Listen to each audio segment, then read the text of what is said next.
Hello guys, രാവിലെ ഇന്ന് മക്കളെല്ലാം സ്കൂളിലേക്ക് പോകുമ്പോൾ ഒരു യുദ്ധം നിലവരൻ്റെ ഉള്ളിൽ പറയണ്ടല്ലോ. ആ യുദ്ധമെല്ലാം കഴിഞ്ഞിട്ട് ഞാൻ അവിടെ ഇരിക്കുന്നുണ്ടായിന്. അപ്പം എന്നോട് പെട്ടെന്ന് വന്നിട്ട് പറഞ്ഞ് എനിക്കൊന്ന് ടൗണിലേക്ക് പോകാനുണ്ടായിന്, നീ വരുന്നുണ്ടെങ്കിൽ വാ, നമുക്ക് വരുമ്പോഴൊക്കെ മീൻ മാർക്കറ്റിക്കെല്ലാം പോയിട്ട് വരാമെന്ന്.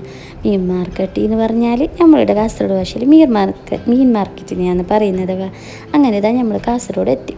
കാസർഗോഡ് പുതിയ ബസ് സ്റ്റാൻഡില്ല, ഇത് സൈറ്റിൻ്റെ കാര്യമായിട്ട് പോകുന്നുള്ളത്. ആടെ എത്തിയിട്ടാകുമ്പോൾ മൂന്നാമത്തെ നിലയിൽ ഞാൻ ആടെ എത്തുമ്പോൾ പകുതിയായവ സ്റ്റെപ്പ് കയറിയിട്ട്.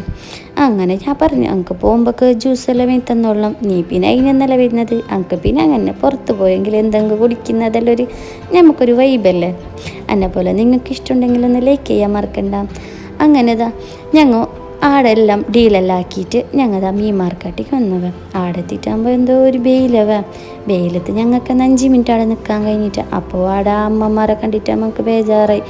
ഈ സൈഡെല്ലാം അറിഞ്ഞിട്ടുണ്ട്. ഓരോരാളെ കുടയെല്ലാം പിടിച്ചിന്, ഓരോരാളെ കുടയൊന്നും ഇല്ലാതിരിക്കുന്നതാണ് എന്തോ സങ്കടം തോന്നി ഞങ്ങൾക്ക്. അങ്ങനെ ഞങ്ങൾ കുറേ ടൈമൊന്നും ഓറയും ബുദ്ധിമുട്ടാക്കിച്ചിട്ടാ. ഞങ്ങൾക്ക് അങ്ങനെ ഇഷ്ടമല്ല ബുദ്ധിമുട്ടാക്കുന്ന. പെട്ടെന്ന് ഒരു മീനിന് ഫിക്സാക്കി. അപ്പോൾ അയക്കൂറ എടുത്ത് കുറേ അയക്കൂറ കൂട്ടാത്ത. അങ്ങനെ അയക്കൂറ മീനിറ്റാകുമ്പോൾ 450 നിറഞ്ഞു ചേച്ചി. അവിടെ നിന്ന് മുറിച്ചിട്ടല്ല തന്നെ ചേച്ചി. അപ്പോൾ ബാക്കി 20 ഉണ്ടല്ലോ, അതിൽ കുഞ്ഞി മത്തിയും മേങ്ങി. മത്തി കണ്ട പിന്നെ വിടുവോ ഞമ്മ.